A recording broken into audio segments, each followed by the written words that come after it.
Sorry, you guys. This is frustrating. I just got. Okay, here we go. Here we go. So there's young Johnny Mitchell. What a strapping young fella. What a guy, huh? So Johnny Mitchell, he really was arrested.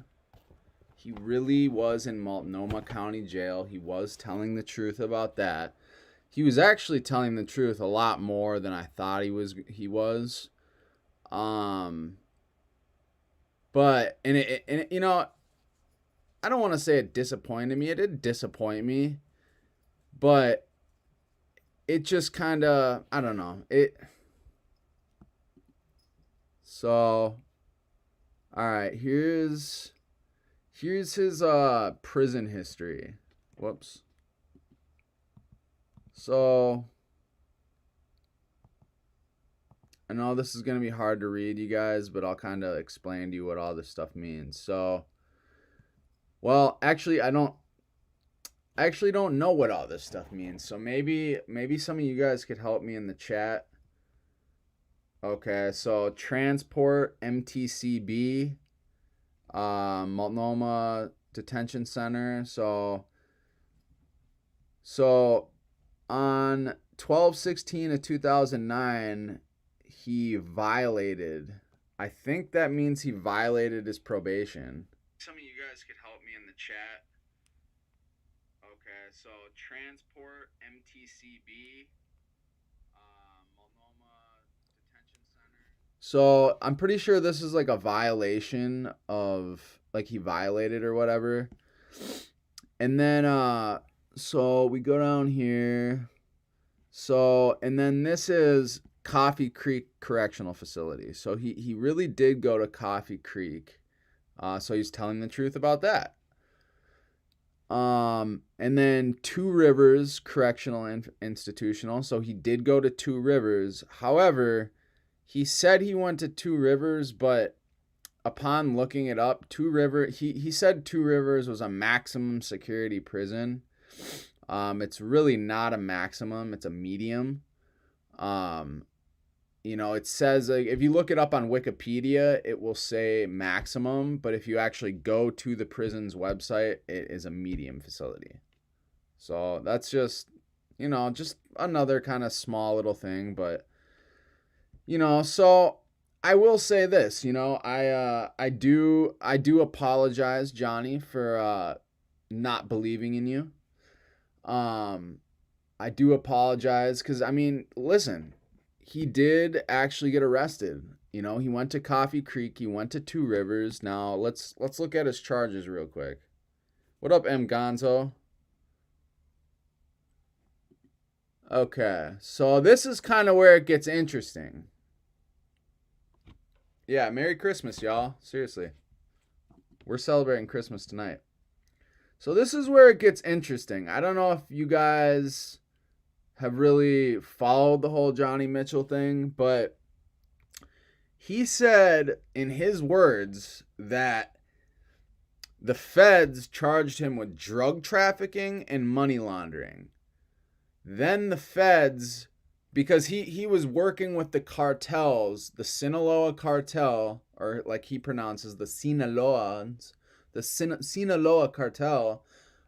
He was working with the Sinaloa cartel in Oregon, and he kind of vaguely describes selling coke, and he doesn't really seem like, when he describes himself selling coke, he really doesn't have that many details about it. He doesn't, like, I don't know, it's just he doesn't seem like he really knew what he was talking about. But from the beginning, I always thought it was a possibility, like, okay, well, I definitely believe that Johnny sold weed for sure. Like, I definitely believe he sold weed. And because like, he has those little details. He knows the little details about the marijuana. Like, he obviously was pushing some weight. He was probably selling 10, 20, 30, 40, maybe 50 pounds of weed at a time. Who knows? And then he got charged with money laundering. So, I mean, if you get charged with money laundering, it's pretty safe to assume he got caught with at least 50, 60,000, probably more, probably like 100,000 or more. He claims it was 1 million. Who knows? I still haven't got the court transcripts. I want to get, if anyone can help me find this case in the system, I now have his full name. It's John Mitchell. But the weird part about it is that he said the feds charged him with drug trafficking and money laundering, and then they dropped both charges, and that the state picked up just money laundering. Why does he leave out the selling marijuana? He was charged with selling marijuana. Because in his videos, he tries to make it seem like he was like a coke kingpin too. You know what I mean? But so there's just no reason for him to lie about the selling marijuana thing. That doesn't make sense to me. Like, well, actually it does make sense because, you know, he's very informed about the narco culture, about, you know, the cartels, and he even said it himself. He wants to do kind of like what Vice does, except from someone who actually did it themselves. And I honestly think that's a great idea. I don't get why he had to lie about like selling coke in Colombia, dealing, you know, maybe he did deal with the cartel in Oregon. I don't know. But like the selling coke in Colombia thing, like it's pretty clear that's just not true. Maybe he did on some minor level, and maybe in some 1 in 1,000, 1 in a million chance he did. I highly doubt it. I've talked to many Colombians who have just spoke on this issue, and pretty much 20 out of 20 people have said it is nearly impossible for especially some dorky white kid from liberal Portland to come down to Colombia and just start buying kilos from the jungle and then selling them in Medellin, the biggest city in Colombia. That whole city is controlled by cartel. Like, there's just no way. Like, even let's say you did it and you did it a few times, like the second or third time you'd get robbed, you'd get killed. Like, it's I don't know. It's just crazy. And I think it would have done him so much better to just not lie. Like, if he would have just not lied, like his I don't know, it just would have been better for him in the long run about that stuff. But you know what I will say in his defense? Like, at least the base of his story is true, because, you know, some of the anomalies he said, like him saying he saw 2 people get killed with 1 punch in prison. You know, like, obviously that there's no way that happened in 36 months. Actually, you know, he only did 18 months. You can see it. You can actually see it on the other sheet.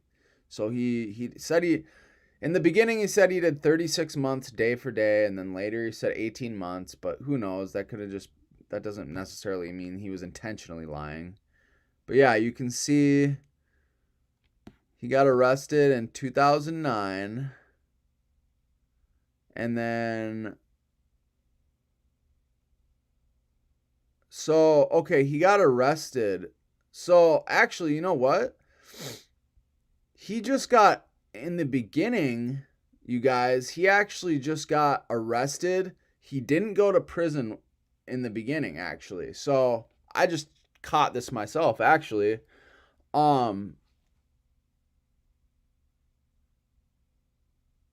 Okay.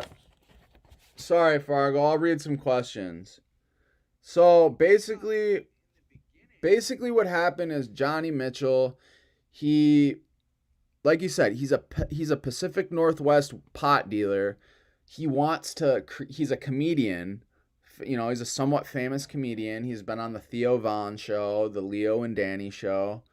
And he started a new channel, and he wants to do something where, like, he goes down to like cartel country and he tells it from his perspective, from a former drug dealer.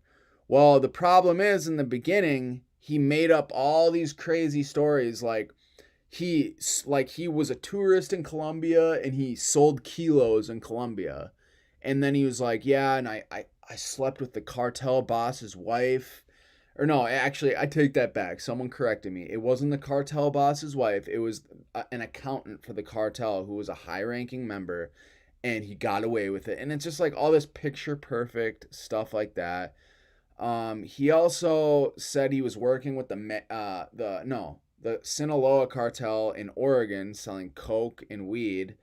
And like I said, just his stories about selling coke don't really make sense. Like he doesn't really know the details. The weed stuff, I've pretty much always believed since the beginning. I always said like it's possible he just sold weed, maybe did a little bit of prison time, um, and then he just kind of like, you know, just makes stuff up on top of it, just to like make it more of a compelling story. Because I mean, when I first watched his videos, I was like, this guy, I mean, they're really they are entertaining. You know, he's knowledgeable. It's entertaining, but for me, it's entertaining until I realize that he's making up a lot of his stories. You know, so and here's where I actually in real time I just caught another lie he did. So he said that the feds arrested him, that he was held without bail, and he went straight from the county jail to prison. Well, as you guys can see, that's not true. He got arrested, he was sentenced to probation. He was on probation in Multnomah County. And then the reason he went to prison is because he violated his probation.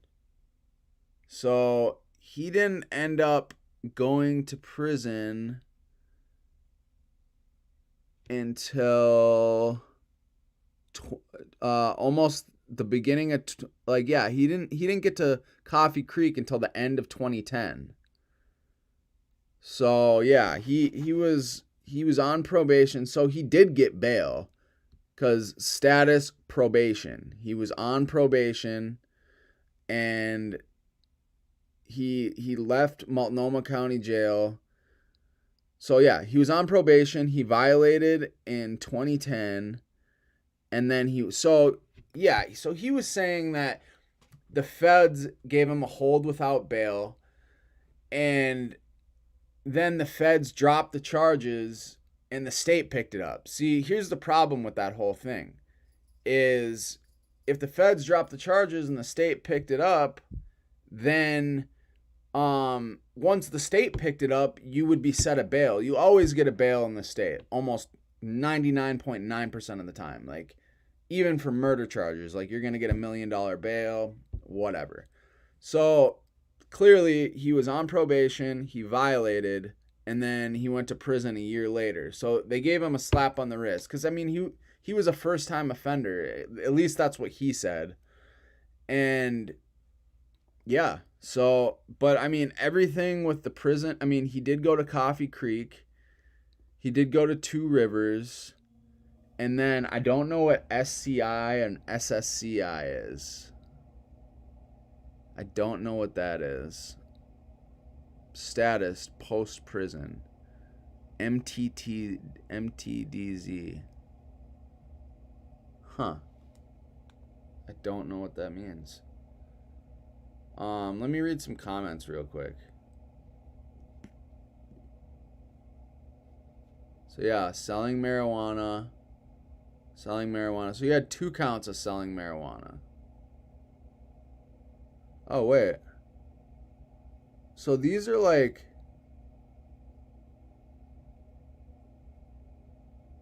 Okay, so he has 2 different charges for the weed. So...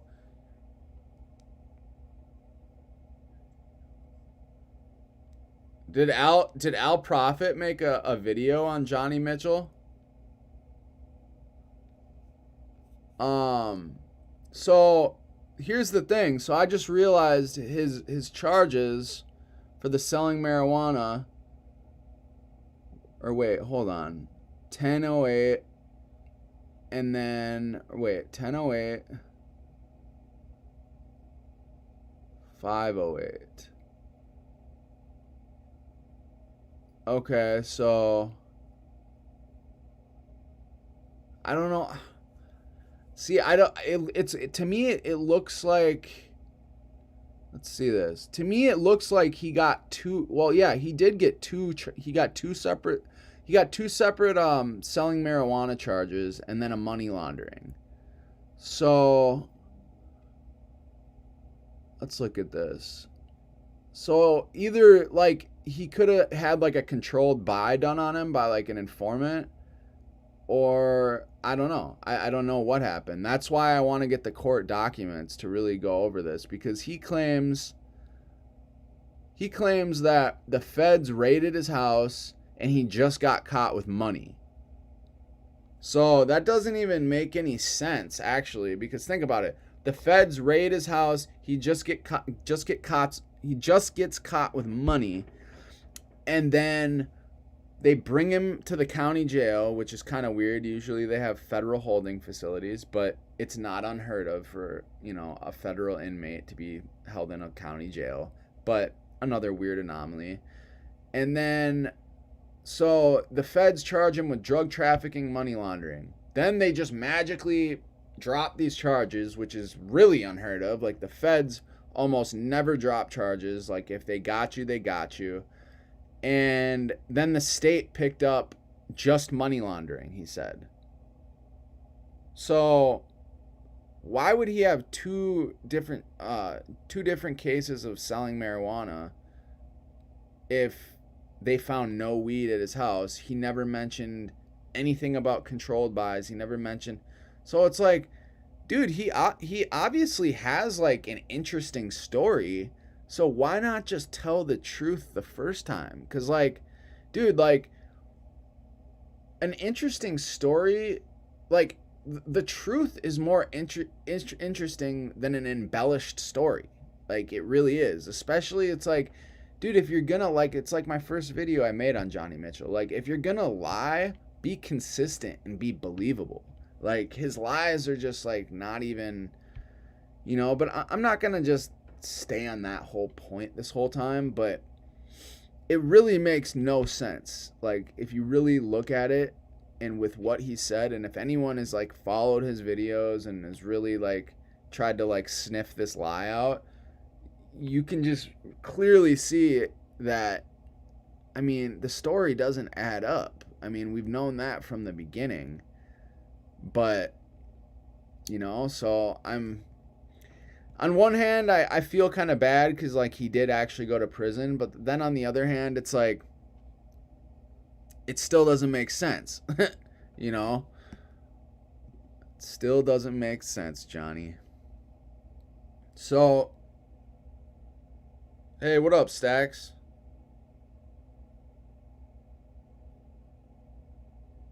He said an ounce of weed was $20.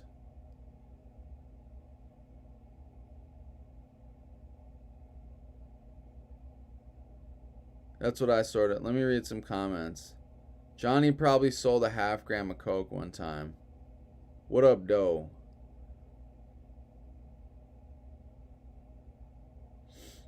Johnny. So, the minute Johnny would try to buy like a kilo of Colombia, he'd be executed. Yeah, exactly, man. That's what I'm trying to say.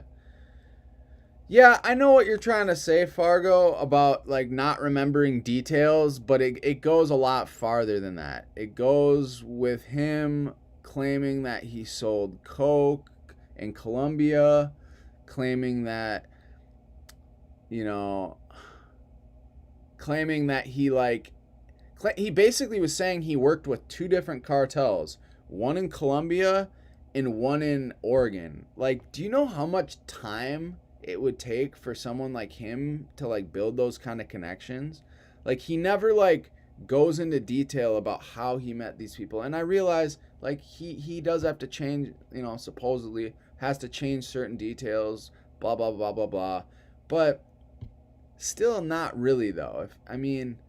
Like, you can still go into details without snitching on people, and he glosses over the most important parts of his stories. Like, in the video when he's explaining how the feds dropped his drug trafficking and money laundering charges, and somehow magically the state picks up just the money laundering, but when we look at his record, he has two felony marijuana charges and a money laundering charge. So if you got caught with just money at your house by the federal government, why would the state charge you with two selling marijuana charges? That doesn't even make sense, you know? So it is what it is, man. I mean,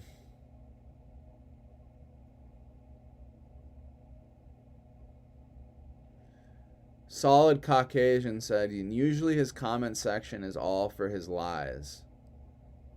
What up, Marshall Paul? Stay warm.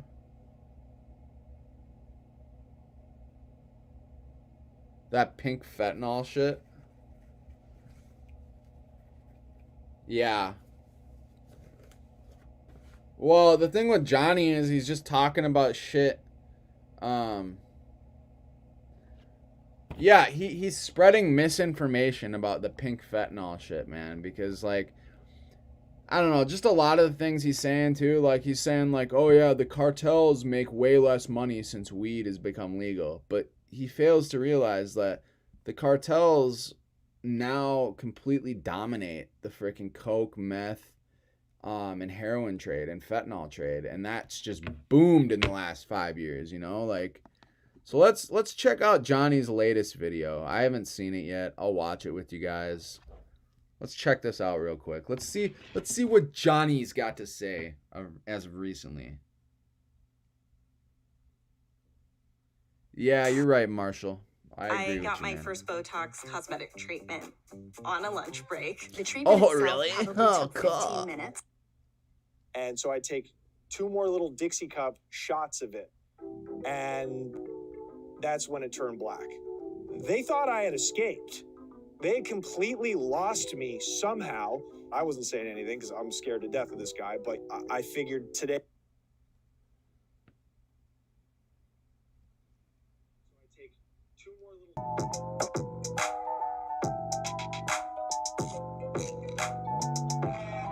Follow us on The Connect Show.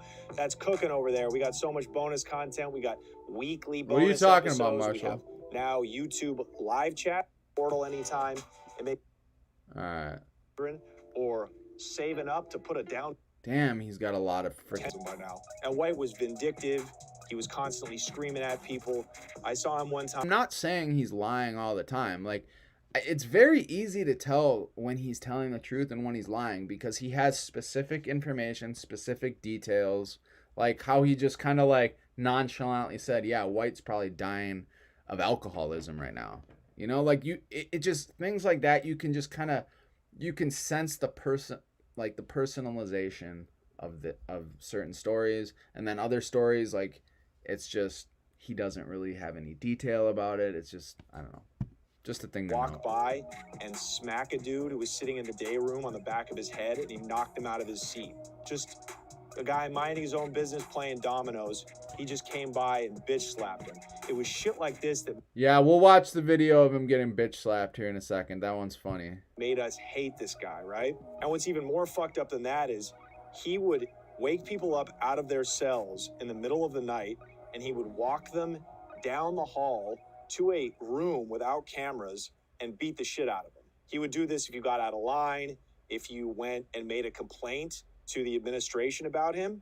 You wouldn't dare do that, or else White and another guard would get you up and march you to the broom closet. That's what we called it. And everybody knew what that meant. And he was doing this to all different kinds of inmates. He was a mean son of a... Do that, or else White and another guard would get you up and march you to... Bitch, I tried to avoid him at any cost. And whenever I would wake up in the middle of the night, it was like, I figured today's my day. He's going to march me down and beat the shit out of me. Because that's what's going on. I get back to the cell block. Everybody's chattering. I mean, the gossip. This is the juiciest thing we've heard in months. Lieutenant White got caught red-handed getting sucked off by Apple.